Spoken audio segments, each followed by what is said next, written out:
We usually think when hackers are out there trying to get into systems that they're there to install malware to obtain our credit cards or personal information so that they can contact us and get those credit card information from us so that they can drain our bank accounts, load up our credit cards with debt. But let's go back to the morning of March 11th, 2026. Thousands of employees at Stryker Corporation, a $25 billion tech titan, they wake up, they grab their coffee, and open their laptops to get to work that day. But panic quickly set in across the offices. Within seconds, screens start to flash black. Company laptops, internal servers, and even employees' personal mobile phones, which are enrolled in a company program, undergo a simultaneous automated factory reset. Just imagine this. No files, no operating systems, just blank, unbootable bricks, basically. Over 200,000 devices across 79 countries vanished from the network in a matter of hours. It's not just a glitch, but it's not a standard ransomware attack either. Nobody's asking for money, but before the screens went dark, a strange, cartoonish logo with a back turned of a child appeared on the login portals. Let's take a step backwards and just explain what Stryker is. They don't make software, they make joint replacements, surgical navigation equipment, and life-critical hospital supplies. So once this attack takes place, manufacturing lines freeze instantly, global shipping stops, and order processing systems vanish. One of the largest hubs outside of the United States is in Ireland, and there, 5,500 employees had to suddenly be sent home because the building literally had no working technology in it. The NHS in London, in England, has to launch an emergency data collection to figure out which hospitals are about to run out of surgical supplies. Basically, the healthcare supply chain of the Western world is starting to get gridlocked. The cybersecurity investigators, they're scrambling to find the malware. But after investigating, there was no malware. There's no sophisticated zero-day exploits, no viruses. So they start to wonder, how did this happen?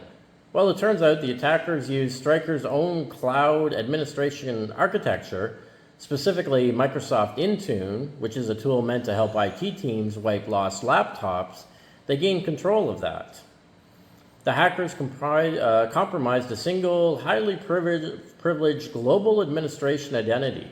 So they didn't break down the door.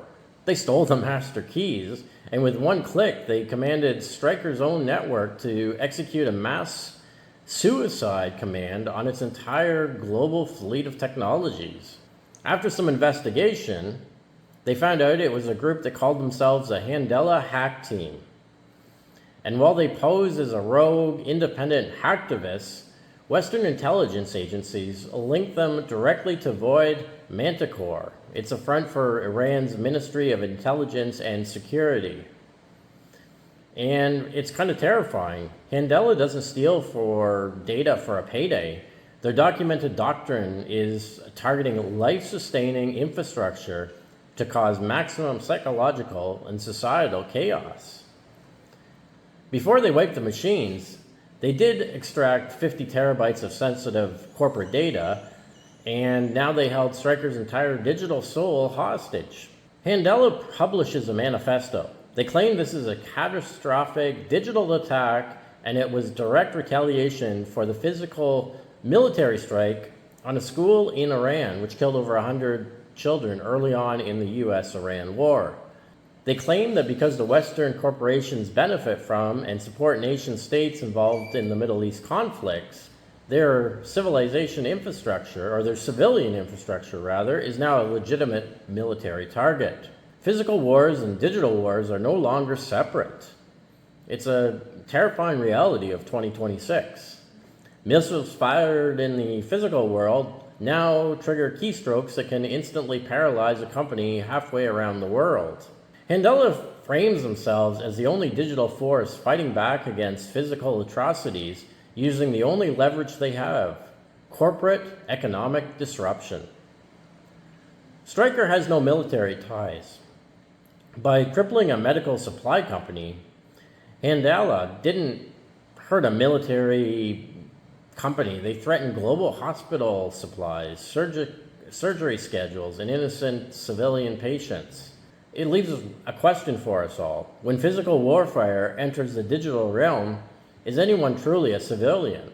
Are these hackers asymmetric freedom fighters, or are they digital terrorists putting patient lives on the line? Drop your thoughts in the comments below and let me know what you think.